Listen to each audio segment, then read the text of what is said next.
네, 오동혁 기자. 네, 현금 흐름의 그 기자죠. 네, NCF의 그 기자. 자, 오늘 어떤 기업 준비하고 있습니까? 예, 오늘 EMLSI라는 기업을 준비해봤습니다. 예, EMLSI? 예, 모바일 메모리 반도체 설계 전문 회사인데요. 이름이 뭐, 어떻게 약자예요, 이게? 이머징 메모리 로직 솔루션 INC. 어마어마하군요. 예. 저는 원래 처음에는 ELM 이렇게인 줄 알았어요. 근데 EML이군요. 네, 이머징 메모리. 아, 그렇군요. 본사는 제주시 연동에 위치하고 있고요. 아, 본사가 제주도로 갔군요. 그렇습니다. 네. 사무소는 경기도 성남시 분당에 위치하고 있습니다. 지난 2000년 4월 설립됐고 2005년 2월에 코스닥 시장에 상장됐습니다. 현재 자본금은 105억 6천만 원 수준입니다. 네. 메모리와 로직 솔루션 회사다. 이렇게 회사 사명이 그렇군요. 그렇습니다. 네. 자, 구체적으로 어떤 업무를 좀 하는지 주력 상품에 대한 소개 좀 부탁드리겠습니다. 예. EMLSI는 각국의 모바일 제품에 들어가는 메모리 반도체를 만드는 회사입니다. 자체적으로 생산 설비 시설을 보유하고 있지는 않고요. 직접 설계한 제품을 다른 회사를 통해 위탁 생산하고 있습니다. 공장은 없지만 설계, 공정 관리, 테스트, 마케팅 등의 업무를 직접 수행하고 있습니다. 네. 주력 제품은 저전력 소모 메모리인데요. 제품 종류로는 SRAM, CRAM 등이 있습니다. 이 제품들은 전원이 공급되는 동안만 저장된 콘텐츠들을 기억하는 특성이 있는데요. 이에 따라 소비 전력이 상대적으로 적고 안정된 동작을 나타내는 것으로 알려졌습니다. 아하.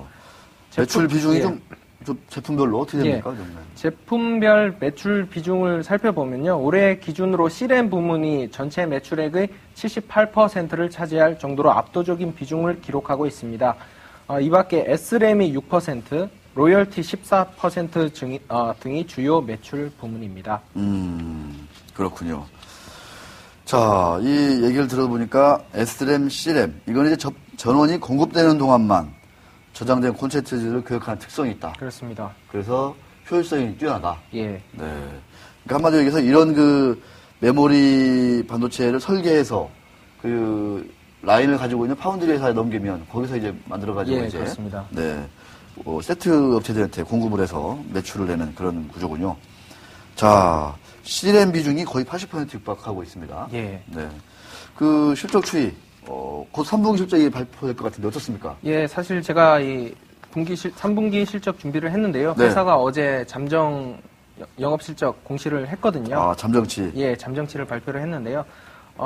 EMLSI는 지난 2010년부터 매출액이 크게 증가하고 있습니다. 영업이익도 흑자로 전환이 됐는데요. 지난해 매출액 542억 원, 영업이익 158억 원 수준을 기록했습니다. 에비타는 193억 원 수준입니다. 회사의 실적 상승세는 올해 들어 더욱 본격적으로 나타났습니다.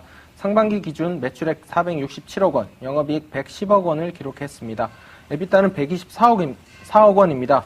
어제 영업실적 공정공시가 나왔는데요. 잠정 실적을 살펴보면 3분기에 매출액 211억 원, 영업이익 44억 원을 기록했습니다. 2분기와 비교해 볼 때 매출액은 11% 정도 감소했지만 영업이익은 58%가량 증가했다는 점을 알 수 있는데요. 수익성이 상당 수준 개선됐다고 평가할 수 있습니다. 수익성이 좀 개선되는 추세에 있다. 그렇습니다. 네. 자, 현금 흐름, 우리 또 오동혁 기자의 전공 분야 아니겠습니까? 현금 흐름을 한번 좀 뜯어봐 주시죠. 예. 회사는 지난해부터 꾸준히 양호한 현금 흐름을 나타냈습니다. 올 상반기 기준으로 총 영업 활동 현금 흐름, CF는 124억 원을 기록했는데요. 여기에 운전 자본 투자를 뺀 순 영업 활동 현금 흐름, NCF죠. 이것은 101억 원을 기록했습니다. 자본적 지출은 12억 원 수준에서 이루어졌는데요. 이 결과 잉여 현금 흐름, FCF는 89억 원을 기록했습니다. 3분기에 영업이익 등 수익성이 상당히 개선됐다는 점을 감안하면 현금 흐름 지표들은 상반기보다 개선된 수준에 형성되어 있을 것으로 분석되고 있습니다. 네. 그 눈에 띄는 게 아까도 그 표 막대 그래프 같은 거 보니까요. 매출액이 이미 작년치를 뛰어넘었다. 그렇습니다. 네. 어떻게 좀 3분기까지 예.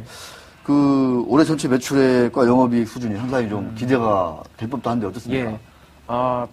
EMLSI는 올해 매출액으로 150억 원에서 900억 원 정도를 예상하고 있고요. 영업이익은 150억 원에서 180억 원 정도를 달성할 수 있을 것으로 기대를 하고 있습니다.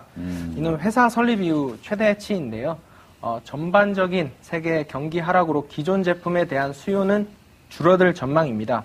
하지만 4분기부터 고부가 상품인 멀티칩 패키지죠. MCP 부문에서 새로운 매출이 발생할 것으로 예상되는데요. 이것이 기존 매출의 감소분을 충분히 상쇄해 줄 것으로 보고 있습니다. 회사는 내년에 신제품 출시가 본격화되면요. 실적이 또 한 번 큰 폭으로 상승할 것으로 보고 있는데요. 2012년 실적 예상치는 매출액 1,100억 원, 영업이익 200억 원 정도입니다. 고부가가치 제품인 그 멀티칩 패키지. 예, 그렇습니다. 반도체를 뭐 묶어서 한다는 거죠. 이게 쌓아가지고. 예, 맞습니다. 네. 예. 이제 하나의 그 반도체를 하는 게 아니라 여러 가지 반도체를 이제 패키지로 만들어서 그렇습니다. 공급을 예. 하면 훨씬 더 그게 비싸고 부가가치가 높다고 얘기는 하더라고요. 그렇습니다. 네. 예. 그게 이제 4분기부터. 예. 지금 4분기인데 지금 나오고 있나요? 예, 나오고 있고요. 오. 예, 내년 상반기까지는 이어질 것으로 보고 그렇군요. 있습니다. 예. 자, 이 최근 주가 흐름은 어떻습니까? 우리 또 투자자분들 위해서 주가도 한번 좀 짚어봐 주셔야 되겠습니다. 예, 지난 5월 30일에 장중에 4,805원까지 올랐던 EMLSI 주가는 이후 전반적으로 감소하는 모습을 보였습니다. 9월 26일에는 장중에 2,550원까지 주가가 밀리기도 했었는데요. 하지만 이후 3분기 실적 호조에 대한 기대감이 반영된 탓인지 주가는 점차 상승하는 모습을 보였습니다. 이달 10일 종가 기준 3,000원을 돌파한 데 이어 조금씩 주가가 오르는 모습을 보여주고 있습니다. 이렇게 3분기 실적이 공식적으로 발표되고요. 수익성이 계속 개선되는 모습을 나타낼 경우 주가는 추가적으로 개선될 가능성이 있다는 게 애널리스트들의 분석입니다. 다만 거래량이 좀 적다는 게 문제점으로 역시. 지적되는데요. 회사 측의 좀 의지가 중요하겠죠. 예, 담당 관계자들은 앞으로 어떻게 좀 뭔가 좀 많이 예. 좀 개선하겠다 이런 의지가 있습니까? 어떻습니까? 예, 그런 의지를 굉장히 많이 표명을 했습니다. 앞으로 실적이 개선될 거는 확실시 되고 있기 때문에 적극적인 IR을 하고 회사의 호재를 언론을 통해서나 이렇게 좀 알리는 활동에 신경을 쓰겠다는 입장을 밝혔습니다. 이 회사가 그 상장 초기에 4만 원을 넘게 됐던 회사예요. 4만 원. 예. 근데 지금 주가가 3,160원. 그러니까. 진짜 이 전성기 옛날이요. 이런 말이 이제 절로 나올 법한데 이제 뭔가 고부가치 제품 MCP라고 하는 것도 나오고 예, 매출도 뭐 이익도 사상 최대로 가면 그렇습니다. 그러니까 그 옛날 주가가 거품이었던 거죠. 그렇습니다. 그렇죠. 예, 그때 4만 원 실적은 지금이 오히려 사상 최대인데 그렇습니다. 예. 주가는 당시에 뭐 한 10분의 1도 안 되는. 되죠. 네. 예. 그 부분 참 그 옛날이 거부를 심했던 거 아닌가 이런 생각이 듭니다. 예. 오늘 다음 벤처캡탈 잘 부탁드리겠습니다. 예, 네, 노력하겠습니다. 수고하셨습니다. 감사합니다. 네.